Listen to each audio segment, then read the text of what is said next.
Assalamualaikum warahmatullahi wabarakatuh. Jumpa lagi bersama channel Tongkat Emas Edukasi, channel yang menyajikan seputar dunia informasi pendidikan. Apa kabar Bapak Ibu? Semoga semuanya dalam keadaan sehat walafiat serta dimudahkan segala urusan dan rezekinya. Kali ini Bapak Ibu kita akan bahas tentang soal PJK UPPBG guru tertentu tahun 2024. Yang mana dalam soal ini adalah saya coba himpun beberapa cerita dari teman kita yang sudah melaksanakan piloting tahap 1 kemarin. Jadi insya Allah nanti apa yang sudah kita sampaikan hari ini insya Allah akan mirip dengan UTBK yang akan Bapak Ibu lakukan pada piloting 2 ataupun 3 nanti. Dan saya doakan bagi Bapak Ibu yang akan melaksanakan UTBK piloting 2 ataupun 3, semoga semuanya mendapat nilai yang sangat memuaskan, sehingga nantinya Bapak Ibu bisa lolos dan mendapatkan sertifikat pendidik di tahun ini. Baik Bapak Ibu, kita langsung saja pada soal yang pertama. Namun seperti biasa bagi Bapak Ibu yang baru menemukan channel ini, jangan lupa terus dukung channel ini dengan cara tekan tombol subscribe dan nyalakan notifikasi loncengnya, agar Bapak Ibu tidak ketinggalan jika channel ini mengupload video terbaru.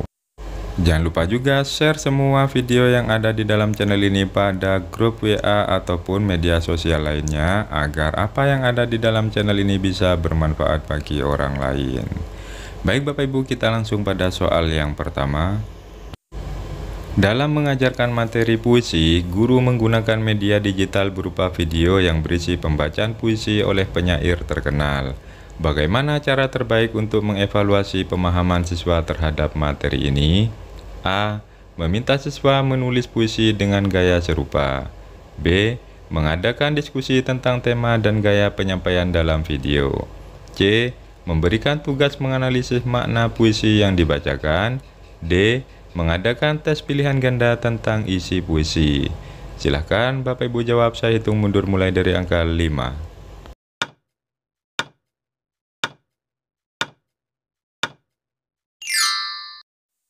Yap, jawabannya adalah mengadakan diskusi tentang tema dan gaya penyampaian dalam video. Jadi, jawaban yang paling tepat berdasarkan pertanyaannya adalah B, Bapak Ibu.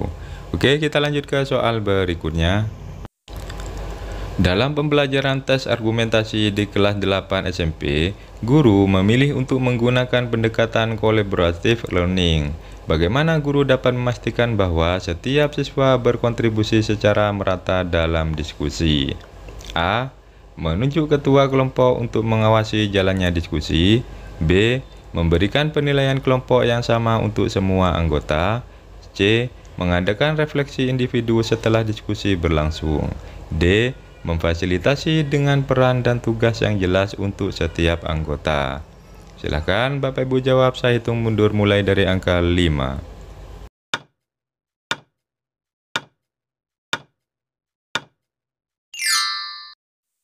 Yap, jawabannya adalah memfasilitasi dengan peran dan tugas yang jelas untuk setiap anggota.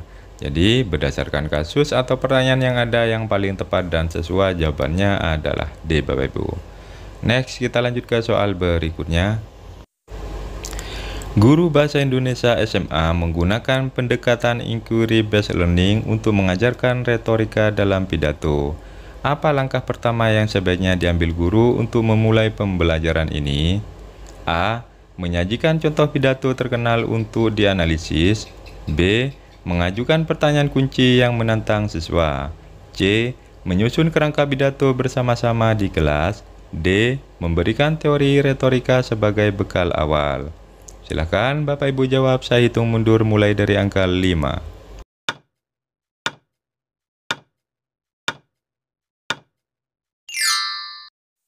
Yap, jawabannya adalah mengajukan pertanyaan kunci yang menantang siswa. Jadi berdasarkan pertanyaan yang ada, yaitu adalah langkah pertama yang dilakukan guru adalah yang B, Bapak Ibu. Oke, kita lanjut ke soal berikutnya. Guru Bahasa Indonesia di SMP ingin mengembangkan kemampuan berpikir kritis siswa melalui analisis wacana berita. Media apa yang paling tepat digunakan untuk mendukung tujuan ini? A. Artikel berita dari berbagai sumber terpercaya. B. Video berita yang diambil dari acara televisi. C. Poster yang menjelaskan struktur berita. D. buku teks yang membahas teori analisis wacana. Silahkan Bapak Ibu jawab, saya hitung mundur mulai dari angka 5.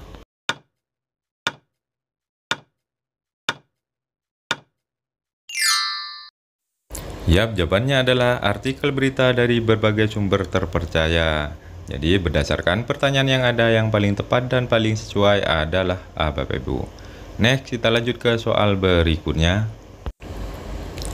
Guru di sebuah sekolah ingin menggunakan metode role play untuk mengajarkan materi wawancara. Apa tantangan utama yang harus diperhatikan dalam penerapan metode ini? A. Kesulitan siswa dalam memahami peran yang diberikan. B. Kurangnya waktu untuk mengevaluasi setiap peran siswa. C. Ketidakmampuan siswa menghafal naskah wawancara. D. Keterbatasan alat dan sumber daya pendukung. Silahkan Bapak Ibu jawab, saya hitung mundur mulai dari angka 5.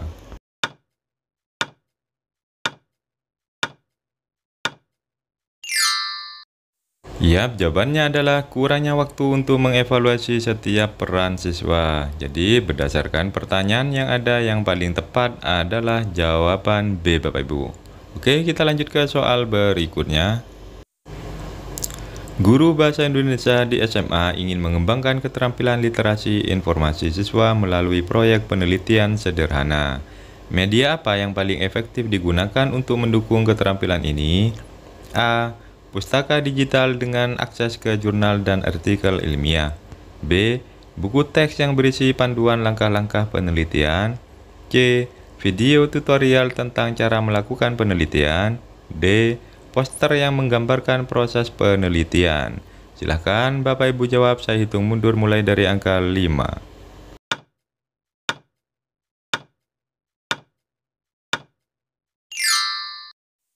Yap, jawabannya adalah pustaka digital dengan akses ke jurnal dan artikel ilmiah. Jadi berdasarkan pertanyaan yang ada, yang paling tepat dan sesuai adalah A, Bapak Ibu. Oke, kita lanjut ke soal berikutnya.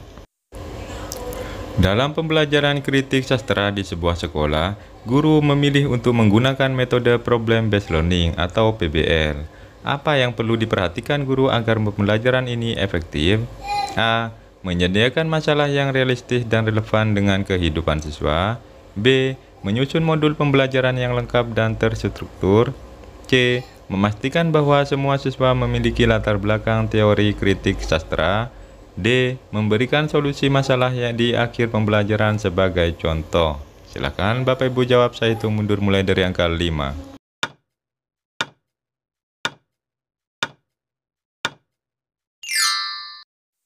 Yap, jawabannya adalah menyediakan masalah yang realistis dan relevan dengan kehidupan siswa. Jadi jawaban yang paling tepat, yang paling sesuai berdasarkan pertanyaan adalah A, Bapak Ibu. Oke, kita lanjut ke soal berikutnya. Seorang guru di sebuah sekolah menggunakan blended learning dalam pembelajaran teks eksposisi. Apa yang harus dilakukan guru untuk memastikan integrasi pembelajaran daring dan luring berjalan efektif? A. Menyediakan materi yang sama di kedua format pembelajaran. B. Memantau aktivitas siswa baik dalam daring maupun luring secara konsisten. C. Mengadakan ujian di akhir setiap sesi pembelajaran. D. Memberikan penilaian lebih pada aktivitas luring karena lebih interaktif. Silakan Bapak Ibu jawab, saya hitung mundur mulai dari angka 5.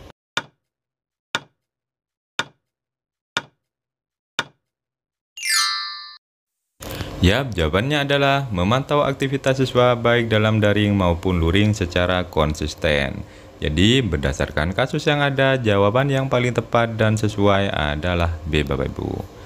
Oke Bapak Ibu, mungkin itu saja yang dapat saya sampaikan pada pertemuan kali ini. Semoga apa yang sudah saya sampaikan hari ini bisa bermanfaat bagi Bapak Ibu semua. Dan nantinya ketika Bapak Ibu melakukan atau melaksanakan tes UTBK pada piloting tahap 2 ataupun 3, Bapak Ibu akan lebih mudah dalam mengerjakannya. Sehingga pada akhirnya saya doakan semuanya bisa lulus dengan nilai yang memuaskan. Dan bagi Bapak Ibu yang baru menemukan channel ini, jangan lupa dukung terus channel ini dengan cara tekan tombol subscribe dan nyalakan notifikasi loncengnya, agar Bapak Ibu tidak ketinggalan jika channel ini mengupload video terbaru. Dan bagi Bapak Ibu yang sudah mendukung channel ini dengan cara tekan tombol subscribe, saya ucapkan banyak terima kasih. Jangan lupa juga share semua video yang ada di dalam channel ini pada rekan Bapak Ibu semua ataupun grup media sosial yang Bapak Ibu miliki, agar apa yang ada di channel ini bisa bermanfaat bagi orang lain. Oke Bapak Ibu, saya akhiri. Terima kasih atas perhatiannya. Wassalamualaikum warahmatullahi wabarakatuh.